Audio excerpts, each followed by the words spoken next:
В некоторых селах до сих пор нет света, энергетики готовы приступить к работам, однако затопленные дороги не дают такую возможность. О самой актуальной информации по ситуации в районе расскажут наши коллеги.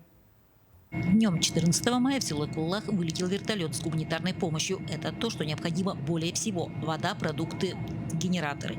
Такой же груз доставлен в село Первый Нелюктяинск. Вылет состоялся после разгрузки в Куллахе. Сегодня бортом МЧС доставили продукты питания. Ну, там, согласно основного перечня номенклатуры, хлебную продукцию, и отвезли, получается, по потребности с села Кылах в Допарай несколько жителей. Соответственно, борт произвел движение остров Кылах, Допарай, из Допарая Первый Нелюктяй. В Первый Нелюктяй также продукты питания были доставлены. Вот вертолетом, да, доставили? Бортом МЧС. Вчера мы автотранспортом, несмотря на тяжелые транспортные условия, смогли также отправить ГСМ и продукты питания в Первый Нелюктяй.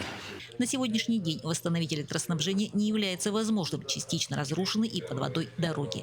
После, как уйдет паводок, получается, у нас будут пути проезда, будут восстановительные работы проведены в кратчайшие сроки. Вода спадет, сейчас уровень высокий, выше критического на 162 сантиметра по данным.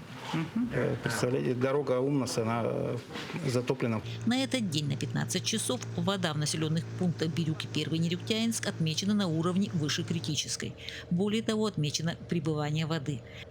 В связи с тем, что на территории, обширной территории от населенного пункта Допарай, Кылах с обеих сторон, Первый Нелюктяй, Второй Нелюктяй, по именной части лежит плотный покрывалом разрушенный лед.